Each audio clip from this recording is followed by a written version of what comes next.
the introduction. Okay. Okay. Good afternoon, good morning, good evening.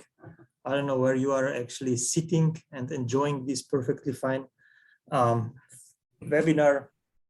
I hope you will learn something. I hope we will have a nice discussion. As you can see, we have today two panelists with us, Dr. Francisco Olivia and Dr. Emmanuel Dach. They have just shortly, should I say shortly, I mean, in comparison to myself, I finished my PhD in 1993, so I can say shortly ago finished their PhDs, and that's why we have invited them to share some of their experience, ideas, questions, and I hope you will have many, many questions to them that they will explain in detail what you might be expecting during your Viva. I mean, we selected a nice introductory picture, I would say, for our discussion today, which should be, that you will maybe a little bit better understand what kind of questions might be given to you, how you should react to them, how you should reply to them, and yeah, get you warm up actually for this race. But I hope it will not be as bad as the picture is showing. I guess after you have prepared well, everything will be perfectly fine, and there will be rather a cheering crowd, which will be actually waiting that you finish your challenge, which has been actually quite a journey, I would expect. But even before we start, I would like to present some thoughts how we see it. Let's say the examiners. I'm lucky enough that I am from time to time, or have been from time to time, an examiner, and that is what would like to share with you how we see things. So the first and the most important part is that you should not be kind of scared. Before even I start talking about different things, you should not be scared that we are trying to, as the previous picture showed, hit you or something like that, or make you suffer or whatsoever. No, definitely not. So please remember that, recall it actually before and during the Viva. That is actually not our intention. And I hope the panelists will share that view with me as well. I hope so. So anyway, what is the Viva? The Viva is an oral and many, many times even a public event. That means defense of your DBA, of your PhD, where you can actually present your study as well as your results, where we are expecting actually that you will be showing your understanding and knowledge of the area or in the area where you have done your research. And what we are mostly, I would say, focusing as well, even through our questions, is kind of what was the contribution to knowledge? What have you really done which will kind of increase the knowledge? And probably you will see that one of the questions is usually linked to where will you publish, what will you publish, and things like that. And another thing is extremely important, that is now the fourth point, is actually that the examiners are sure that there was no plagiarism involved. Things are running in the wrong direction around the world. You have so many actually cases where the students are not performing their work anymore, but are just getting somebody to write it for them. This contract cheating is actually in increase, and that is one of the important points, that you are able to show that it is really your work, that you have done it. So because of that, we are kind of expecting that you will be able to show your understanding, that you will be able to interpret, justify what you have done, why you have done it, kind of justify if we ask you something, if we challenge you a little bit, that you will be actually able to use a good justification and answer our questions, as well as that you will be able to explain what you have done, how you have done it, how goes really, and that is many, many times linked to the methodology. Don't forget that, an important part we can talk maybe a little bit about today as well.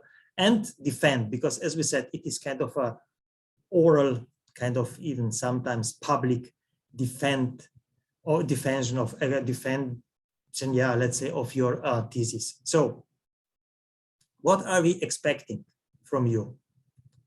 That you will be able to, as I said, understand, interpret, justify, explain, and defend why and what you have carried out. How familiar you are about the studied research area. That is really, really kind of important. It is strongly linked to the next bullet point, which talks about the knowledge of the literature. So it's really important that you are sometimes justifying, let's say, using some literature, especially if they will start about methodology, if they will start about framework and things like that. Maybe even theories you have used. Is good that you really are kind of able to do that, that you use some, let's say, authors or the ones you have kind of, they have inspired you maybe, or they have kind of been there to justify your results and especially the discussion. I have mentioned the methodology, extremely important part. I guess there is just no Viva that yeah, examiners would not ask, and we like to ask about that, because that really nicely opens a nice discussion about your thoughts, about your way, how you have actually tackled, let's say, finally, your research questions, your propositions or hypotheses, and why have you used that. And that is then, as you know, linked to the sample size, to the analysis methods and stuff like that. And through that, we are then slowly coming to the results. So this is kind of the idea, what we are expecting from you. So as I said, we do not want to hit you, to make you suffer, to make you feel bad or whatsoever. We would just like to see that you do really understand and you are able to justify what you have done. And that is in a way linked to that plagiarism case as well, which is extremely an important point, unfortunately getting more and more important, as I have mentioned. So now maybe my last slide of the introduction. I don't want to be too long today. So I don't know if you will follow me or not with the last few points I would like to mention. Kind of try to see, try to understand us, and finally trying to appreciate what we are trying to do. You know, a thesis is a long text, should I say. We understand that you have actually input a lot of time, efforts, and so on. And we see that while we are reading that. And we do accept actually being an examiner just based on really your topic. I would never go and take, let's say, examination of a thesis I'm not interested in. And that's the first bullet point. We are really genuinely interested in that, what you have done. And we do enjoy reading a good thesis. So that's why we are expecting that the thesis which we are examining is written in a good way. And that is why I would say we are even trying to improve it. And this, should I say, passion from our side to improve the thesis and make it even better for you, actually, that is sometimes misunderstood, that we are trying to, yeah, as I said before, challenge or even torture you or something like that. Okay, definitely not. And we are keen to learn from your thesis because it's always something new. The thesis should be a contribution, as we said. So I'm really, I would say in majority of the cases, not always, unfortunately, enjoying reading it. And we would like, because of that, as I mentioned before, it's about quality of the thesis. It's about quality of your work. And that work hasn't been published yet. It is part of the creation, let's say, of your thesis. And that is why I would like to kind of, as I said here, positively, constructively contribute actually to your thesis. See us like that, okay? Whatever we say, it's not, once again, in order to challenge you. I mean, challenge you a little bit, yeah, definitely. But we are expecting that you know what you have done. And what we finally really enjoy in, and that is how I see the Viva, that it will be an exciting academic and intellectual discussion. you know, we ask a question, you answer something, and we come into that nice game, should I say, of questions and answers, and we are enjoying because we see how you know, how you are able to justify, how you're able actually to interpret the results, let's say, or whatever you have kind of taken and included into your thesis. So try to see it from that perspective, not just from the unpleasant one, which sometimes, yeah, can be perceived, especially before the thesis has even started. And now I would actually like to invite Emmanuel and Francisco to share kind of what were their views, or let's say thoughts about the Viva. And let us start maybe just how they see what has been happening before the Viva has started. And something else, if you have any questions, guys, just come please with the questions. We are always happy to answer them. We don't have to wait till the end. If you have a question, write into a chat or just, yeah, grab a mic and ask us a question. So thank you once again, Francisco and Emmanuel, that you have joined us, and I'm extremely happy that you will be kind of able to share how it was, and hopefully take some of that anxiety about the Viva from our, yeah, let's say, ongoing or close to doctors. Thank you once again, and the floor is yours. Thank you very much. I think we'll first introduce ourselves, and then I'll go through the next 3 slides. Over to you, Francisco. Good morning, everyone. My name is Francisco Oliva. I'm located over in Montreal, Canada. As Professor Bosnian mentioned, I'm a recent graduate from the doctoral degree at the University of Liverpool, the DBA. I work for McGill University. I have 3 different units that I'm responsible: finance, planning, and resources. And I'm currently also doing an executive leadership program with the University of Oxford. My name is Emmanuel Da. I work for Swiss regional government. I also did the DBA at the University of Liverpool. My background is in architecture and later on in business administration. And so I'm still in the area of building and real estate. My doctorate had nothing to do with it. It was in a totally different area. But that's how it is in research. It's about the research process, which can also be applied to areas in which one is not currently working. As Dr. Bosnian said, it's about taking a bit of the anxiety. You're going into something and you don't know what will happen, and so you're maybe outright scared or mildly worried because you don't know what's coming up. So in my case, or also in Francesco's case, the University of Liverpool, I guess some of you are not at the University of Liverpool, some of you are not doing a DBA, but a PhD. But anyway, I'll just describe the process as it was for us. We received a date. We had maybe a short discussion with the school on the date, if the date chosen was right, or if they should propose a different date.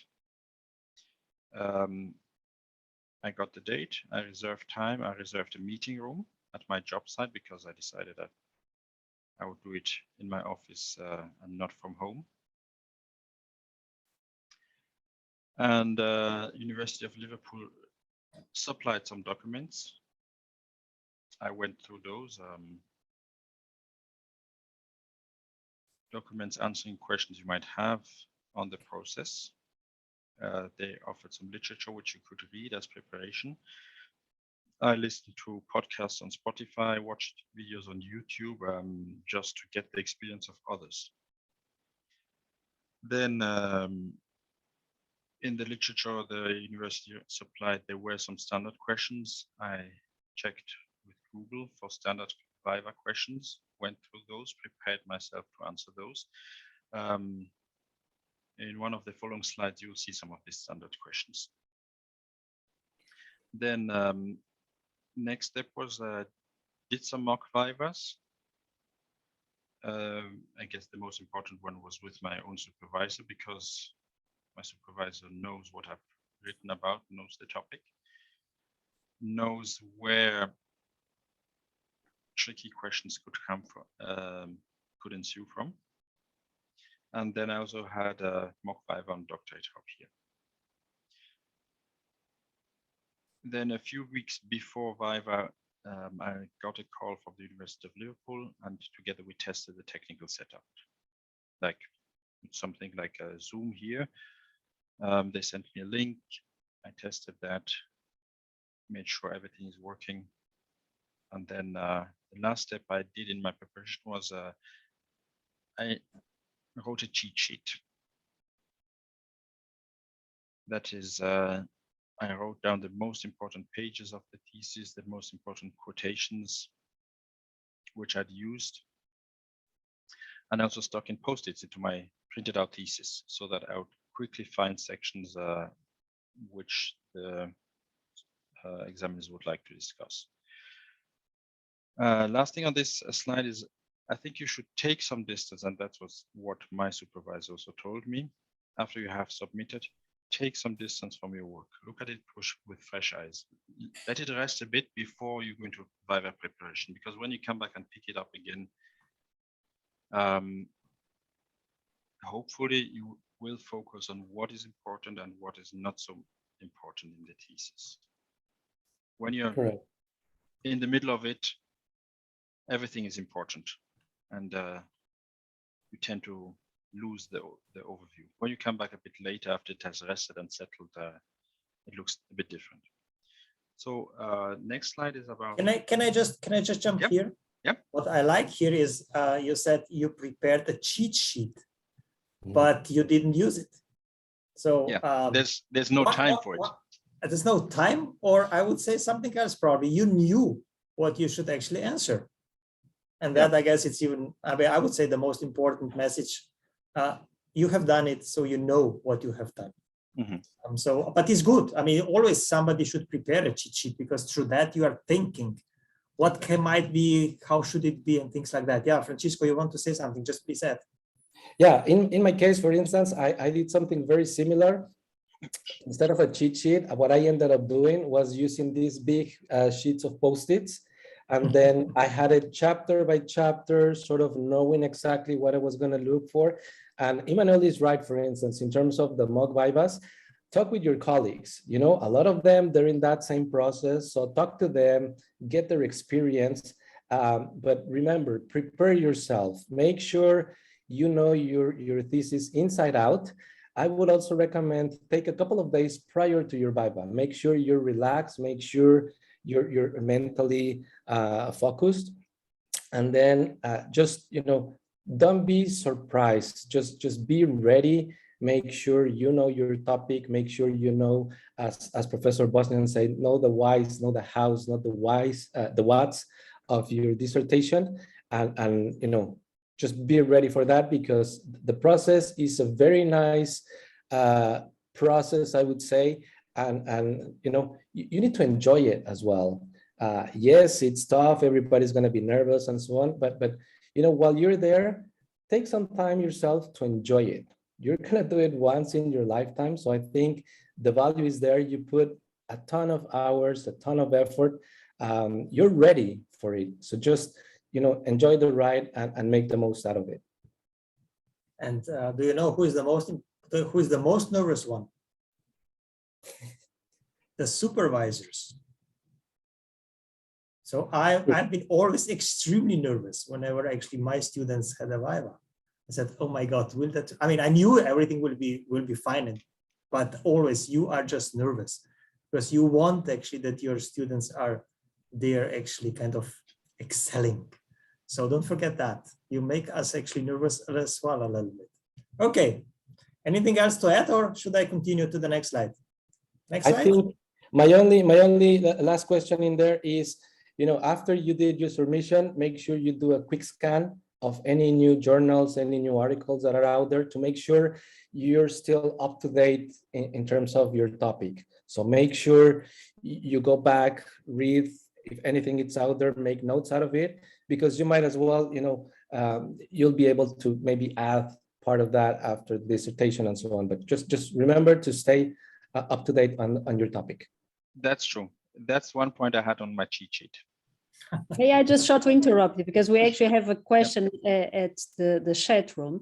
Can you prepare a sheet when you have a face-to-face Viva? So this gets me to my big question. Is it better to have an online Viva or a face-to-face Viva? What are your thoughts on it? Online. Well, Go ahead, Manuel. Go ahead. Well, I prepared the cheat sheet knowing I was going to have an online Viva, but just forget about it. I mean, any big exam you ever set, if you prepare a cheat sheet, you will never have time to look at it. That's how life goes. But setting that up helps you focus on certain areas, helps you peel out what are the most important points. May I ask another question? I have my Viva's in planning to be in December, and my supervisor asked me whether I wanted an online or a face-to-face Viva. He was encouraging me for an online, but I wish to have a face-to-face Viva. I'd rather sit down on a table with my examiners and discuss, face-to-face. However, my colleagues and even lecturers at UCL are encouraging me to do an online. They said it has more advantages, but I can't see these advantages online. The cheat sheet might be an advantage, but as you said, there might be no time to use it. I still prefer a face-to-face, but can you give me some advantages or disadvantages of both? Well, to help me, please. I'll give you that from the perspective of my thesis. My thesis was exactly on virtual collaboration. What you're saying and what I also thought is you prefer to have face-to-face Viva. I would also have liked to take a face-to-face Viva, but then University of Liverpool says you have to give a reason why you want that, and then you come up for the expenses if you are the one proposing. And one of my examiners was sitting in Australia. So from that point of view, it gets quite difficult getting someone from Australia for 90 minutes to the UK. So already from that point of view, it was a no-go. And for my thesis is the topic of the virtual collaboration. The problem is you're talking to a screen, and some of the non-verbal cues get suppressed, or you don't notice them, or they're not strong enough as if you're sitting in the same room. I mean, movements of hands. If I move my hands below the table, you can't see them. But if you're in a room with the persons, you switch much faster from one face to the next to see who is speaking. But that's just the emotional part of the discussion. I don't know if it really changes the content. In fact, that is one of the reasons why I wanted a face-to-face, to be able to see body language and cues. Yeah. But I don't know whether it's an advantage or a disadvantage, whether it would make me more nervous or not. Yeah, it might make you more nervous. And if you're just concentrating on the words and not on on the information your eyes are giving you, it might lead to less overload. Francisco, you can focus more. What is your take on that? My take would be, first, I will look as well into what would be your preference. But I think Emmanuel is right in terms of the content, even if it's virtual or if it's in presence. You need to make sure you know your topic inside out, because the type of questions, even if it's in front of a screen, if it's on site, remember that on site sometimes the public, it's also invited. For instance, here at McGill, we do it that way. So you need to account for all of those factors. Yet your dissertation, the questions they're going to ask you and so on, you have to be prepared no matter what, because at that time, they're the same. Exactly. It's not about the emotions. It's not about looking at how they're reacting. For sure, that is very important, but it's important for you, because you need to make sure that, the type of answers that you're giving are focused to the questions that they're asking you. So I would say, I'm more in line to do it, over a virtual platform. I've done in the past, in previous studies, I've done in presence. For sure, the level was not the same degree, but I would say nowadays virtual platforms are pretty much a standard. Should I give you my answer? Yeah, that's what we have discussed some time ago, actually, this topic, I don't know, 2-3 webinars back. I will repeat probably. I know, let's say a birthday celebration online, is it nice? A good party, is it online nice? I wouldn't prefer that. I mean, even from my perspective, as I said, I just maybe the last part of the Viva, when you come, when I come as a supervisor and open that door and say, congratulations. And then I hug actually my candidate and say, see, well done. There was actually no need to be nervous whatsoever. That's one of the main. That's emotions, that's emotions, That's it. I'm talking now from the perspective as a supervisor. That's emotions. And candidates definitely as well. I mean, they have so many emotions after that. And I want to have that not online, but in reality being part of it, because that you will recall actually for many years. So from my perspective as a supervisor, definitely from my perspective, because in most of the cases, the Vivas are running well and they finish well. So there's no need to be really nervous. But as we said, everybody has to be really good prepared. That's the confidence there. And when the discussion runs after that breaking ice question whatsoever, you will see, you will be just enjoying in it.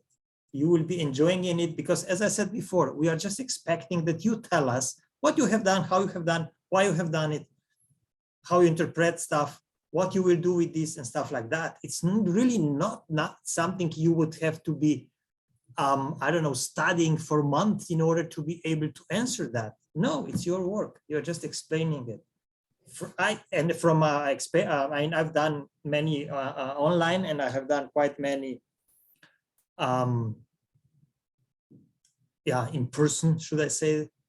And it's, for me, no comparison. I mean, okay, it's okay. I can sit with my tie and my white shirt or something like that, and having actually shorts on. That's okay. I agree with that. But I would rather actually wear my suit actually and be there and enjoying actually the moment for the candidate, especially for the candidate, not just for myself, because you see how they are kind of, dissolving, how they are actually going deeper and deeper, how they actually explain and how they enjoy it, because they have done something what is important. So for me, no comparison. I would like to, I agree with that. I mean, now the cost is a factor. Sometimes we do have actually somebody from so far, but still, maybe that guy can actually sit in Australia, like actually Jack is doing right now, and actually freezing, and we are enjoying actually somewhere else. And just so we cover more map. there. I mean, we have done that as well, a kind of, mixed, should I say, mixed methodology, half there or whatsoever. Yeah, boss, and exactly. I had a face-to-face Viva, and it was a very lovely and very interesting, rich experience.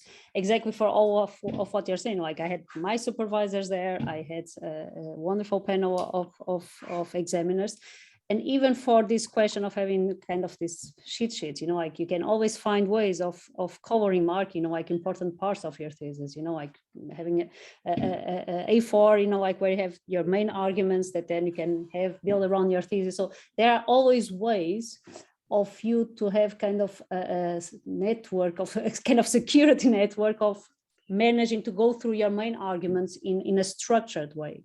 But the main, I think the bottom line here is exactly what is about your preference. Yeah. If you are really a face-to-face person, likely you'll be within your natural environment of doing it face-to-face. Yeah. So I think it's if you are given that's the choice, it all comes exactly to your own preference. I agree with that, what you just have said, actually, Anna, but don't pick it because you think it's easier. Don't pick exactly. online because somebody will tell you, oh, it's so much easier, you can do that and that and that, and you can have actually your work. I was given that option and stuff like that. You know? I was given that option and I decided to fly to UK and do it face-to-face. Okay, because I felt that was the type of experience that I wanted. And you are happy with it. Yes, I am. And by the way, we also have 2 additional questions that after exactly Erica that you might also want to go through. Or shall I read it? I can. The depths. What if internet connection failed you? Like on the mine online today. Viva? What would be the examiner's reaction? That's not a good thing, but usually, as we have already discussed, and I guess Emmanuel said, there was actually a technical technical checkup before, and that's always kind of, you know, even if you have a good HDR administrator, she or he will do that actually one day before and things like that, get everything ready. But yeah, I mean, things can happen. I mean, you know, I recall, I mean, there was a guy who should be actually examiner and he got ill on the day he should have been flown actually, and it happens. But what you can do, I mean, maybe easier when it's online, but still don't think of so many. Don't panic about it. Don't get actually engaged. Well, for example, in mine, tired of things like that. For example, in mine, one of the examiners had internet issues. And we lost around 10 minutes at the beginning whilst he got his connections and everything working. So issues do happen. They do make an allowance. If they can't get it to work, then they may actually postpone the Viva. That's the worst case scenario. And the other question, Dab's question, have you conducted a practice face-to-face and the practice online? Yeah, I mean, sure, we've done everything. I mean, I've done everything with my students, and as I said, I've been part of Vivas in both modes. It's okay. Practicing Viva online is probably a good thing because it is about the content, as Emmanuel and Francisco have said. It is that we ask you questions which might be actually, let's say, asked during the Viva. And we discuss with you how to answer. We discuss with you what are the typical ones, where can be actually issue. We read actually your thesis, and based on your thesis, we find actually the spots which should be, let's say, answered in a good way. What, as Emmanuel said before, supervisor knows where there can be actually a more challenging question, should I say, or something like that. So preparation online, perfectly fine, no issues. I wouldn't even spend time to do that online because the emotions are different. You know, it is a rehearsal or it is whatever it is. It's not really there. The supervisor is not there. The chair of the committee is not there. I mean, the examiners are not there. The audience is not there. Maybe your family is not there. So it feels different. But yeah, a good preparation is extremely important, and that gives you confidence that there should be actually any issues with it. So that's how I see it. How do you see it, Emmanuel and Francisco? Talking of confidence, one important thing my supervisor told me is you're actually the only one who really knows what's written in your thesis, and that should make you very confident. You are the person who knows your thesis best, and the others are just asking you about your thesis. You can look at it that way. Many questions just because they didn't quite understand it, they didn't quite get it, and you just have to re-explain it. You can look at it from that perspective. The critique to yourself is then, well, you could have written it in a even more, in a clearer way with better words, then they would have gotten it immediately. Yeah, or sometimes we just pretend and ask something like that, you know, don't forget that. Francisco, your take? Yeah, I think, I mean, you know, all of those comments are absolutely right. It's all about confidence. It's all about trust. It's all about preparation. And I think, you know, don't worry about those technical setups, because as Jack said, you know, in the worst case scenario, it's going to be postponed. But just make sure that, you know, where you are located, test it on your end, make sure your connection works. And then just, you know, be ready for the day. I think, you know, all of the rest, we've said it already, you know, with Professor Bosniak. Okay, should we move to the second part of the Viva? Can I answer Deb's question? Because she asked me. It looks like it was for you, yeah. Yes, Deb, I conducted my upgrade Viva from MPhil to PhD online, 3 weeks into lockdown, when globally we were all in lockdown due to the pandemic. So you can imagine there's a pandemic and I am preparing for my upgrade Viva. It was very, very stressful.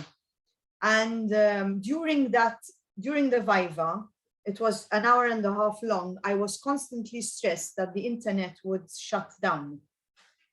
So I didn't have a good experience online. Even the fact that I saw my supervisor online together with the other examiners. I'd rather my supervisor sit behind me and I am addressing the examiners in front of me. I wouldn't want to know what's going through his head or look at his facial expressions whilst I'm answering questions.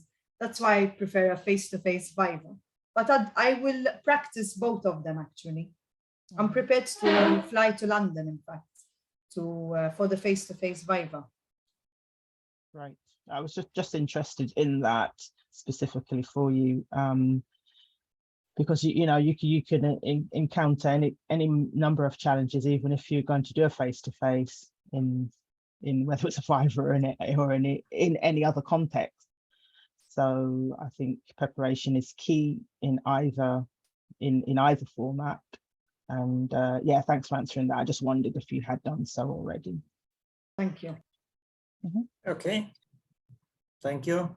And now let us move to the part which is kind of talking about what's going on during the Viva. Yep. So, Francisco Emmanuel, please. Well, during the Viva, it's actually just a discussion. If you look at it that way, it takes a bit of the anxiety. First, you have the standard introductions, who is who in the room, what's their background, then to warm up some of the standard questions, the what, why, how, then some of the standard questions just going through by chapter. What was your methodology? What was your philosophical stance? Why did you take this topic, and so on? Then some questions are probing questions, as Boston just said, where the examiners pretend not to know what you were trying to say, or where they want you to give a bit more context because maybe you didn't give it, or because they didn't read thoroughly enough. And then the most interesting part of the whole thing is really the discussion part, where you go discussing, would you have done your thesis differently? Could you have taken a different methodology? And that's where you are asked to prove that you are open-minded, that you are able to take a different perspective, that you could work with a different methodology, even if it's not attacking you to say a different methodology, for example, would have been better. It's just giving you the possibility to show off that you know there are different methodologies and that you could use them if you wanted to use them. At least that was the way it was in my case. Then after that, there was a 30-minute break in which the examiners discussed alone. And I was called in after that, and they announced the outcome, and they told me what they would like to have me revise. And they wanted to make sure I really understood why they wanted to have that revised and what was to be revised. My tip is, just like before, stay open and detached for an open discussion to be able to take place, be able to accept critique, and don't take it personally. It's about your piece of work. It's not about you as a person who might be a bad person or a stupid person. No, it's about how you did your work. Francisco?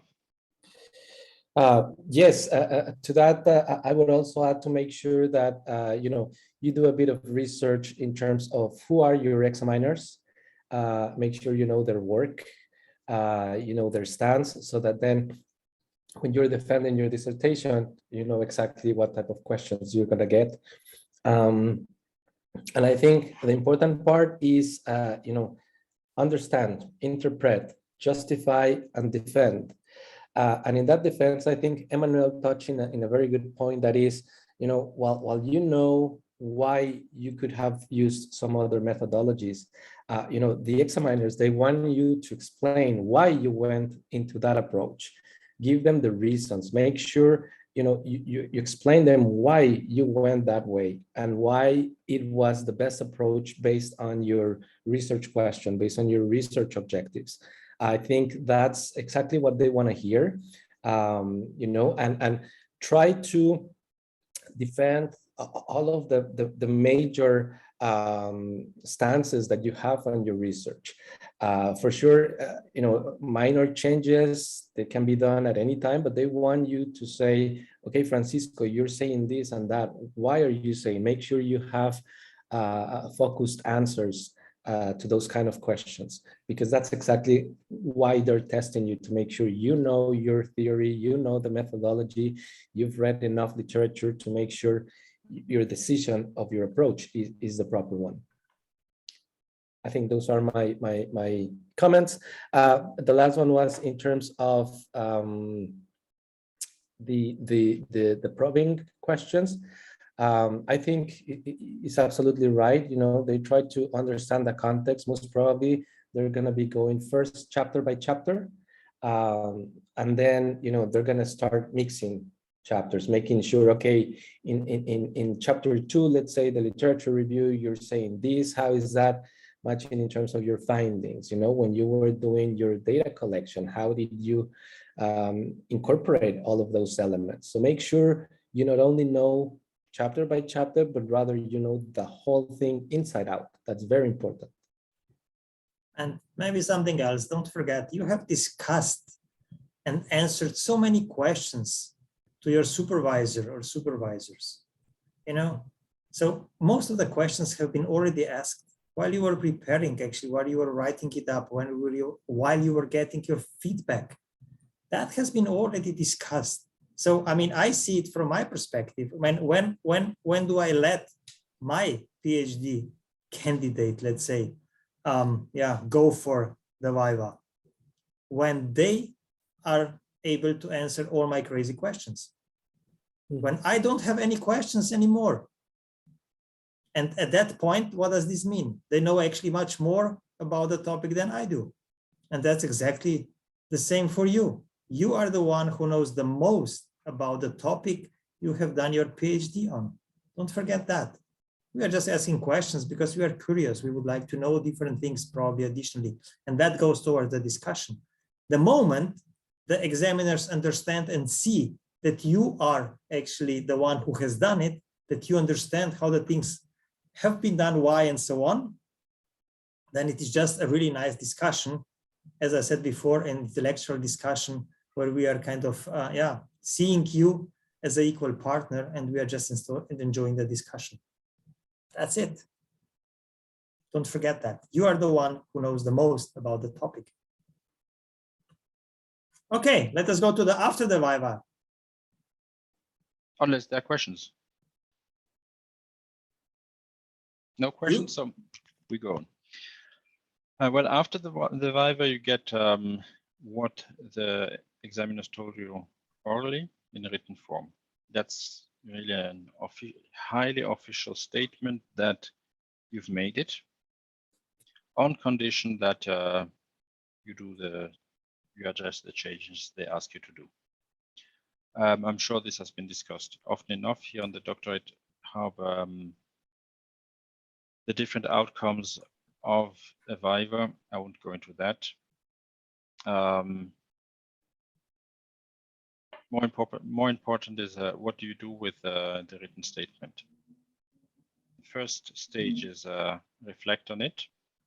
What I did an Excel sheet with each point which I had to address, and then reflected. First of all, do I address this point? Do I agree with the examiners or do I disagree? And then how do I address this point? Where will I make amendments? Where will I make changes in the thesis? And that takes quite some planning. Then next thing I discussed this with my supervisor, since the supervisor supports you right to the end, helps you get through the changes and tells you when you have reached the point that the changes are acceptable to the examiners. Then, as I said before, I got organized, set up this table to track any changes I did. Then I used my supervisor, DoctorateHub, and we had some people from the WhatsApp forum. We worked together at the same time on our corrections and worked together as sparring partners. Then finally, you get your okay from your supervisor when your supervisor agrees that yes, you have addressed all points and you have addressed them all in the right way. I handed in the revised thesis, and 2 weeks later, it was accepted. It went through. For me, the toughest part was addressing the changes. I found that even tougher than mentally tougher than writing the thesis and going through the Viva, because you're trying to ask yourself, or you're asking yourself, did I really understand the examiner's point correctly? Am I answering this question correctly or not? Then the other point is, should I talk back to the examiner, or should I just accept what he says and do it for the sake of getting getting the degree? And to get that right, if I were to sit on a Viva again, the part after the Viva, when they tell you what changes to do, if you can record that, if you can make very good notes in that moment to get it with a very fresh get it freshly, that would have been helpful, because I could have come back to that to answer the question, did I really understand it as he meant it? Yeah, that was to the part after the Viva. Francisco, what are your thoughts on that? Yeah, in my case, for instance, I mean, yes, it's absolutely right that your supervisor will be there with you along the way, even after your Viva. In my case, I took a bit of time to reflect what exactly were the changes that they were asking me. I did discuss them with my supervisor. In my case, there were minor changes, but still, I think using that table to be able to track and say, okay, in this section, I need to do this, and so on. It's important for you, and it's important also for your examiners, because, in my case, I attached that report as well when I was doing that final submission to make sure, I sort of understood what were the changes they wanted. I explained them exactly where the changes were done. And I think it was appreciated to that extent. And Emmanuel is totally right that remember that you still have all your support. And by support, I mean your colleagues, your supervisor, DoctorateHub. Make sure you use everything, all the tools that are around you to be able to work with that. After that, yes, once you submitted your dissertation, you'll get the acceptance, and then you need to upload it into your university's library depository, and that will be, sort of the end, then convocation and so on. But I think once you're at this stage, I will agree with Emmanuel that just doing those changes, it requires as well another level of mental focus. Once you're done with the Viva, you're like, yes, I've done it, but then you still need the top of the cherry to make sure your dissertation is up to standard and where everybody wants it to be. And Emmanuel is right that at that point you also question yourself and say, okay, am I doing this change because it is required to get the degree? Am I doing it because it really makes sense of what they're asking? Unfortunately, at that time, you don't have the opportunity to go back and go with your ex-minors. So you can discuss with your supervisor, but something to point to that extent is to say, I think while you were doing your Viva, you defend, your methodology, your big changes. But then anything that was minor, well, you'll be able to adjust to that extent. If in this case you get major changes, then that might take you towards a different story. But always, listen what they're saying. Remember that in the end, it is your dissertation. There might be things that you might want to fine tune it even a bit more of what they're asking. There might be others that you'll comply with what the request is. But always remember that it is your work, it is your dissertation, but don't take their comments as granted and unattended. Make sure you address them properly. I do agree, but as there was a question in the chat, if you do have support, sure, as Emmanuel and Francisco have said, you do have support from your supervisors, and you have actually to discuss all your answers, all your changes, or your revisions actually with them. Once again, when they say you're ready to go, then actually you can go. But that's another topic. We have had, and we will have another webinar exactly on that, how we do address the comments of the examiners. And we have discussed that, I guess they're in detail, so you can check that using that webinar, or yeah, it's okay. Let us go to the maybe next slide. We have discussed it, I guess, quite a lot. That's now, Francisco, what you have actually kind of already explained in many let's say comments, but still, if you want to highlight something, once again, please.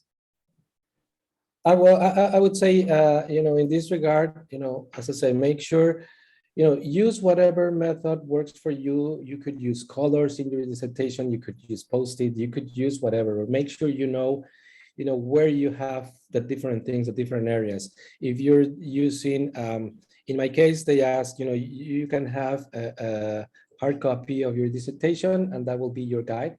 So to that extent, I was able to know exactly, in these pages, I'm able to find this and so on. In terms of the statements, make sure you know that by heart, why you're doing it, how you're doing it, what you're doing it. Make sure you know that. Because yes, while you might be nervous, just focus yourself, and I'm sure all of the right words we're going to come to you. In terms of the framework that you're using, I mean, make sure you explain them properly. They want to hear why you went that route. So make sure guide them through the process. Remember that it's a conversation. They're experts in the area, but they want to know, they want to learn from you as well, from a student perspective. So really take that time to guide them, but also remember that when you get asked questions, focus on the answers to those questions. Don't start just giving all sorts of answers. Focus on what the exact question is about. We talk about the journals and Google Scholar and any of the journals in your library. Make sure you know if there's any new topics. Make sure if even your examiners have done recently published something that might be of that interest for your dissertation. So be aware of that. What you will do after the Viva, it's important. They want to know, I mean, what parts of your dissertation are you going to publish? What's next once you get the degree? So make sure you have answers to that. Why your research was important, how could you use it, what is the value of it? It's very important that you have all of those answers fleshed out way before, so that when they ask you that, I mean, exactly why you did it, how are you going to use it, where it could be used if it's a different environment or so on. Explain them a bit of your reasoning behind all of that, and also explain them why your research needed to be done. What's the essence of your research? Were there any deficiencies in terms of the knowledge or in terms of the practice in that specific topic? Why exactly? Justify why there was the need to get it done. Okay, thank you. Any questions on that, guys?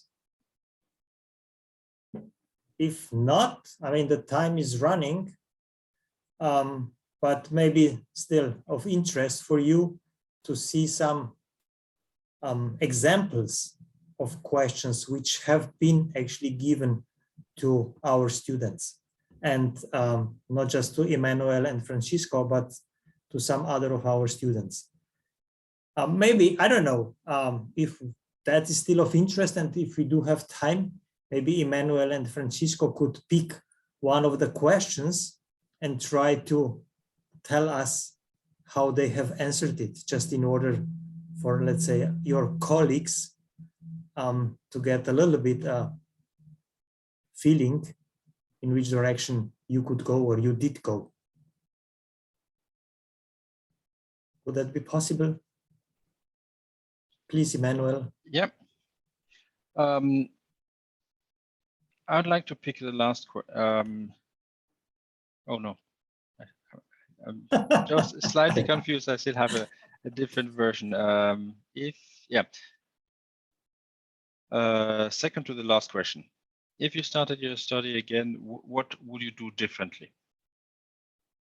That's a standard. That's kind of a often asked question at the end. It's an often asked question,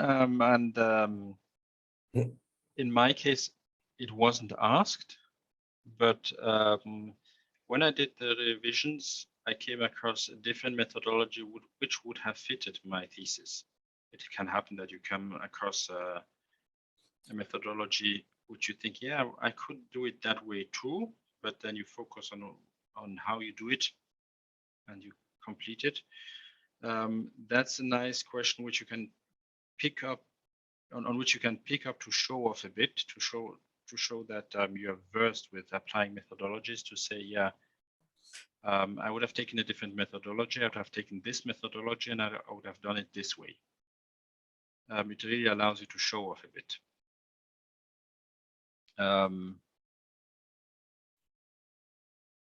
Francisco, which question would you answer? I don't know. I think in my case, let's say question number 5, why did you use this research methodology?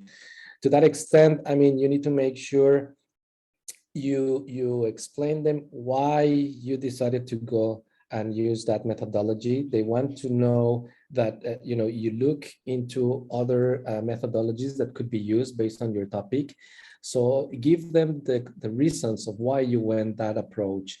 Make sure you understand that from a literature perspective. Make sure that methodology was also properly used all along your data collection, all along your data analysis, all the way to your findings.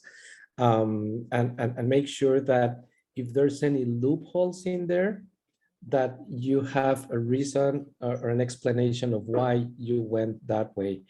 As I said, methodology is sort of the bread and butter of your dissertation. So make sure you really take the time to explain all of that approach in your dissertation.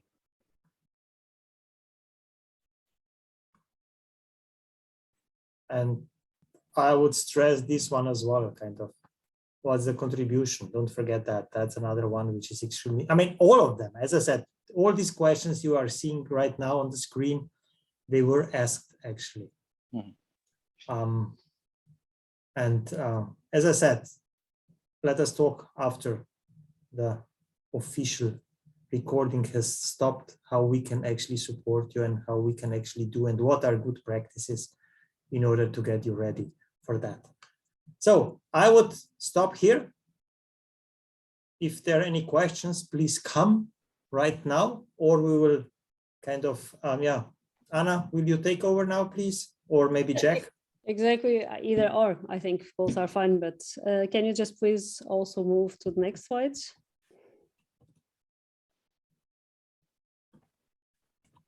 Bosian? Yeah, I'm trying to, I don't know. Oh, here I am. Here I am. So basically, exactly, at DoctorateHub, we do understand that this is a very crucial point and the point in time where doctoral students frequently stress and are very concerned about. And as also already mentioned here, like we do have ways of supporting you through this crucial point in time in your doctorates, be it via a club journey where you exactly will have the pleasure of discussing this part with the exec professor, Dr. Bosian, being over a thought journey. So basically we do have advanced course fully dedicated to this part of the journey, the Viva preparation.